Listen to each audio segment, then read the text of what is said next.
aqui de novo, com a graça de Deus, para conversarmos um pouco com os nossos amigos e irmãos e filhos. Hoje é dia de São Judas Tadeu e São Simão, dois santos apóstolos que realizaram na sua vida a grandeza do anúncio do Evangelho. E foram acompanhados de tantos sinais e tantas bênçãos de Deus. São Judas Tadeu ficou assim no esquecimento por causa do nome Judas. Mas ele é um parente próximo de Jesus e ele é um apóstolo que assinou com seu sangue o seu testemunho. São Simão também ficou um pouco à parte, e a razão é simples, porque Pedro também se chamava Simão. Este Simão é o Zelotes, é o cananeu, que pertencia a um grupo assim, um pouco radical dos judeus. Nosso Senhor chama todo mundo, todo mundo. Vamos pedir a eles que mantenham na igreja este amor ao Evangelho, este amor a Cristo, que nos leve a ocupar parte, ou todo o nosso tempo, em fazer da vida um anúncio de Jesus. No dia 1º, nós temos a festa de Todos os Santos. A igreja sabe que ela é uma fonte de santidade. E ela, ao mesmo tempo, que aponta alguns dos santos para o culto da igreja, porque eles têm uma mensagem especial, alguma coisa de particular a dizer a cada um de nós. Ela, no entanto, não quer excluir ninguém do seu culto. E, portanto, reserva um dia para todos os santos. Todos os santos. É uma das coisas mais lindas da igreja, exatamente ser fonte de santidade. E santidade, assim, à vontade. Em todos os níveis, em todas as classes, em todas as condições. Qualquer pessoa pode ser santa.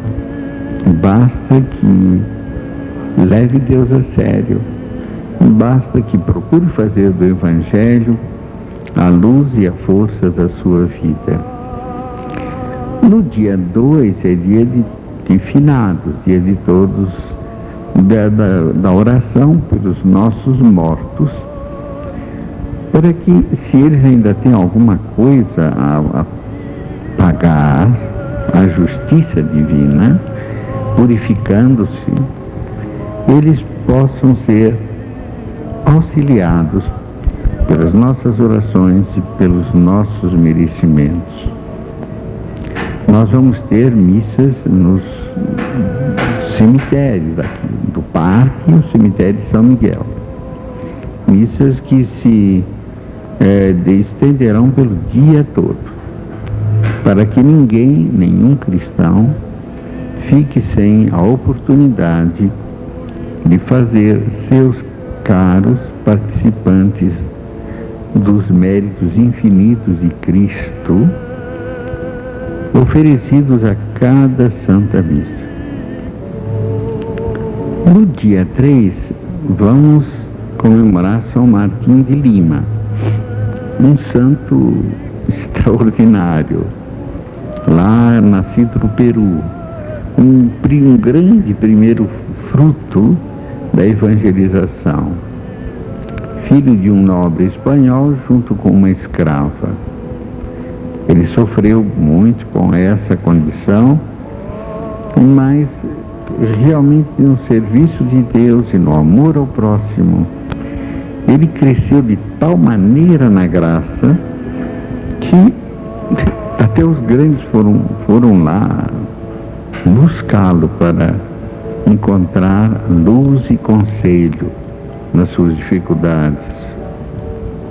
E aquele homem simples foi realmente uma bênção incomparável na sociedade que se edificava à luz da evangelização. Dia 4 é São Carlos Borromeu, grande santo, grande bispo, grande cardeal, que aplicou toda a contra-reforma à sua igreja, e de lá ele influenciou grande parte da conversão ou reconversão dos católicos ao catolicismo, numa época tão difícil, tão relaxada, tão cheia de dúvidas de fé e erros de moral. Ele realmente foi um grande pastor, marcou não só a sua época, mas a história toda da igreja com o seu zelo. Meus caríssimos irmãos e nosso Senhor Jesus Cristo, nós estamos aqui falando do Dia de Todos os Santos e falando também do Dia dos Finados. E precisamos lembrar uma coisa: a Sagrada Escritura é muito clara. No momento que nós morremos, nós somos julgados.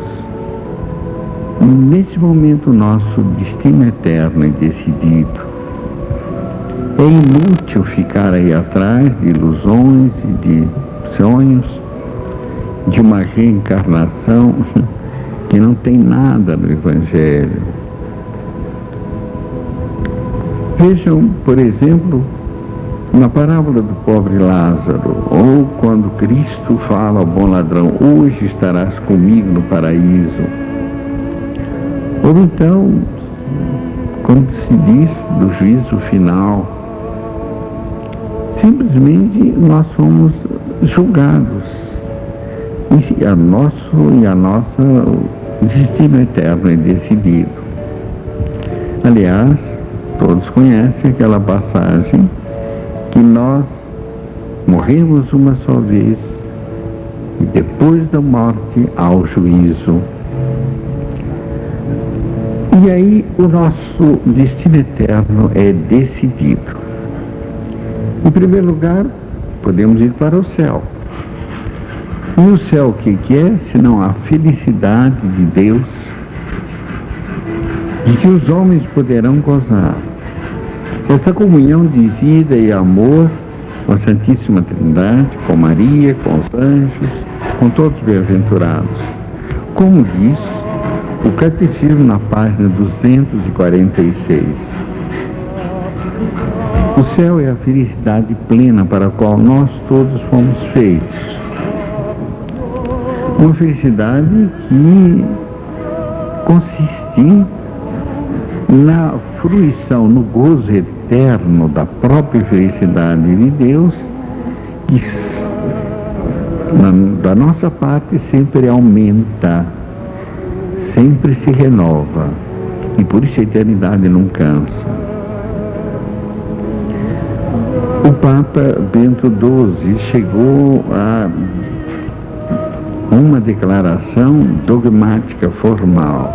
Com a nossa autoridade apostólica, definimos que, segundo a disposição geral de Deus, as almas de todos os santos mortos antes da paixão de Cristo e de todos os outros fiéis mortos depois de receberem o santo batismo de Cristo, os quais não houve nada a purificar quando morreram, ou ainda, se houve algo a purificar quando depois de sua morte tiverem acabado de fazê-lo, antes mesmo da ressurreição nos seus corpos e do juízo geral, e isto desde a ascensão do Senhor e Salvador Jesus Cristo ao céu, estiveram, estão e estarão no céu, no reino dos céus, no paraíso celeste com Cristo, admitido na sociedade dos santos anjos.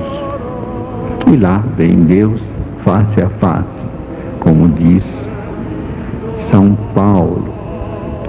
Esse mistério é um mistério que excede toda a compreensão. O próprio São Pedro vai dizer-nos que nada se pode comparar neste mundo àquilo que afinal Deus nos dará. O que os olhos não viram, os ouvidos não ouviram, o coração do homem não percebeu, isso Deus preparou para aqueles que o amam.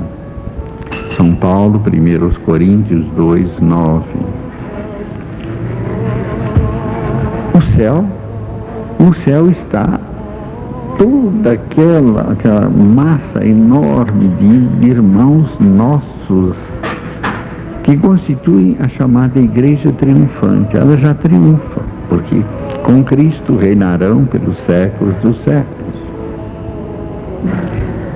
Mas há uma outra massa de irmãos, quem sabe igualmente grande,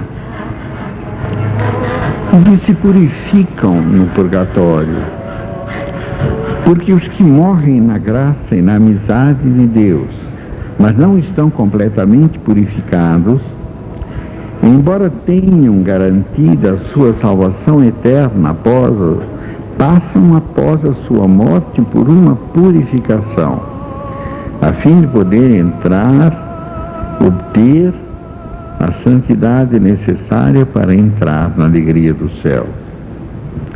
O Apocalipse diz que nada de impuro entra no céu.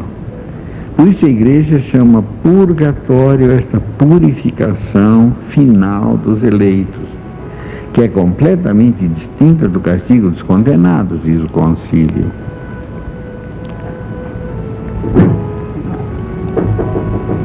No que concerne às faltas leves, diz São Gregório Magno, deve-se crer que existe antes do juízo um fogo purificador, segundo o que afirma aquele que é a verdade, dizendo que se alguém tiver pronunciado uma blasfêmia contra o Espírito Santo, não lhe será perdoada, nem no presente século, nem no século futuro. Desta afirmação, está em Mateus 12, 31, podemos deduzir que certas faltas podem ser perdoadas no século presente, ao passo que outras no século futuro. Esse ensinamento se apoia na prática da oração pelos defuntos, de que já se fala no segundo livro dos Macabeus, capítulo 12, 46. Eis porque Judas Macabeu mandou oferecer esse sacrifício expiatório pelos que haviam morrido, a fim de serem absolvidos dos seus pecados.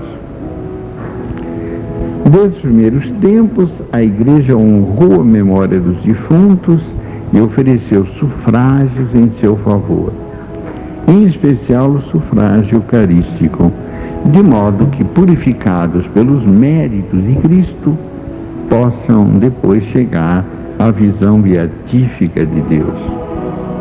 É claro que podemos fazer algo mais ainda por eles, além da missa, que é, ao final, o sacrifício supremo. Seriam as esmolas, as indulgências e as obras de penitência em favor dos nossos irmãos que talvez estejam no purgatório, purificando-se para entrar no céu. Claro que se rezarmos por alguém pensando que está no purgatório e ele está no céu, esta oração vai beneficiar a toda a igreja e ela vai atingir também outros irmãos que estejam nas mesmas condições. Como diz São João Crisóstomo, levemos-lhe o socorro e celebremos a sua memória. Se os filhos de Jó foram purificados pelo sacrifício de seu pai, por que duvidar que as nossas oferendas em favor dos mortos lhes levam alguma consolação? Não hesitemos em socorrer os que partiram e em oferecer as nossas orações por eles. É o momento de fazer por eles um pouco do muito que eles fizeram por nós, já que agora nada podem fazer por si mesmos, porque o tempo de merecer passou. A vida que nós jogamos fora com tanta facilidade, com tanta irresponsabilidade. Que Deus nosso Senhor nos abençoe e nos faça levar realmente a sério a nossa fé e a palavra de Deus.